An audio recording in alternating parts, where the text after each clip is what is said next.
Hello అండి. Welcome to Tanvi talks. ఇవాళ ఈ వీడియోలో ఆలు ములక్కాడ కర్రీ ఎలా చేయాలో చూసేద్దామండి.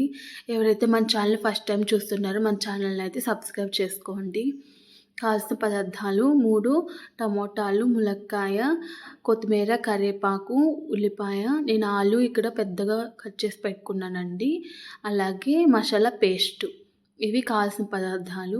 ముందుగా ఒక ప్యాన్లో 2 టేబుల్ స్పూన్ ఆయిల్ వేసుకొని ఆయిల్ అంతా కూడా హీట్ అయినాక కట్ చేసి పెట్టుకున్న ఉల్లిపాయ ముక్కలు వేసుకుందామండి.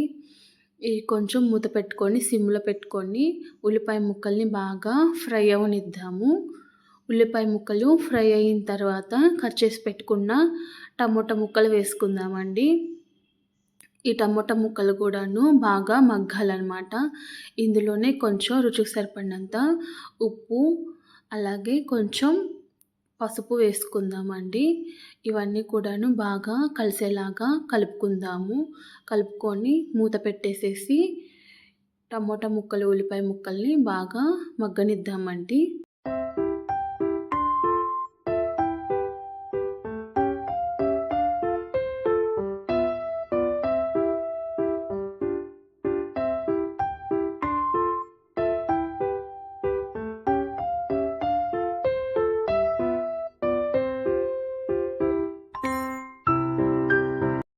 చూసారు కదండి, టమాటా ముక్కలు కూడా బాగా మగ్గిపోయాయి. ఇందులోనే కట్ చేసి పెట్టుకున్న ఆలు ముక్కలు వేసుకుందామండి. నేను ఇక్కడ పెద్ద సైజు ముక్కలుగా కట్ చేసుకున్నాను ఆలుని. అలాగే ఇందులోనే మునక్కాయ ముక్కలు కూడా వేసుకుందామండి. మునక్కాయ ముక్కలు, కరివేపాకు వేసుకుందాము. వేసుకొని ఒకసారి అంతా కూడాను కలిసేలాగా కలుపుకుందామండి. మనం ముందు స్టార్టింగ్లో కొంచెం ఉల్లిపాయల్లో కొంచెం సాల్ట్ వేసుకున్నాము. ఇప్పుడు టేస్ట్ తగ్గట్టుగా ఇంకొంచెం అంత సాల్ట్ కూడా యాడ్ చేసుకుందామండి. రుచికి సరిపడినంత సాల్టు, అలాగే 1.5 స్పూను కారం వేసుకుంటున్నాను నేను. అది మీ టేస్ట్ తగ్గట్టుగా కారం ఎక్కువ కావాలనుకుంటే 2 స్పూన్స్ వేసుకోండి. లేదు తగ్గించి తింటామనుకుంటే 1.5 స్పూన్ కారం అయితే సరిపోతుందన్నమాట. ఇవన్నీ వేసుకొని బాగా కలుపుకుందామండి. అన్నీ కూడా కలిసేలాగా కలుపుకొని ఈ ఆలు మునక్కాయ ముక్కలు ఫ్రై అయ్యేలాగా కొంచెం సిమ్లో పెట్టేసేసుకొని మూత పెట్టుకొని ఆయిల్లోనే కొంచెం ఫ్రై అవనిద్దామండి. అప్పుడు కారం, ఉప్పు అన్నీ ముక్కకు పట్టి మంచి టేస్ట్ వస్తుందన్నమాట. ఇప్పుడు మూత పెట్టేసుకొని ఒక 5 నిమిషాల పాటు ఫ్రై అవనిద్దామండి. 5 మినిట్స్ తర్వాత చూసారా, కొంచెం ఆలు ముక్కలు అన్నీ కూడాను కొంచెం ఫ్రై అయ్యాయి అన్నమాట. దీంట్లోని ఒక గ్లాస్ వాటర్ పోసుకుందామండి. దీంట్లోనే ఒక గ్లాస్ వాటర్ పోసుకొని దీన్ని ఒక 10 నిమిషాల పాటు కూడాను ఉడకనిద్దామండి.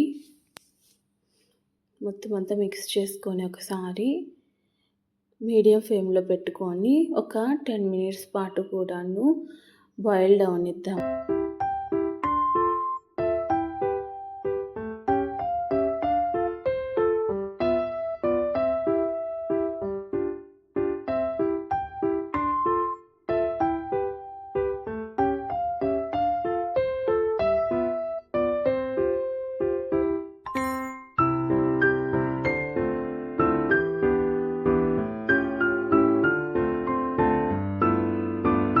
చూస్తున్నారు కదండి, 10 మినిట్స్ తర్వాత ఆలు అనేవి ఒక 70% వరకు ఉడికిపోయిందనమాట.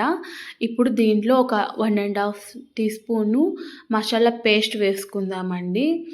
ఇది అల్లం, వెల్లుల్లి, కొబ్బరి, యాలుక్కాయలు, లవంగాలు ఇవన్నీ వేసుకొని చేసి పెట్టుకున్న మసాలా అనమాట. ఇది ఒక 1.5 స్పూన్ వేసుకుంటున్నానండి. ఇదంతా కూడాను బాగా కలిసేలాగా కలుపుకొని మీడియం ఫ్లేమ్లో పెట్టుకొని ఒక 5 మినిట్స్ పాటు కర్రీని ఉడకనిద్దామండి. ఈ మసాలా పేస్ట్ వేయడం వల్ల ఏంటంటే గ్రేవీ అనేది థిక్గా వస్తుంది. ముక్కకు పట్టుకొని కర్రీ కూడాను మంచి టేస్ట్ అనేది వస్తుందన్నమాట.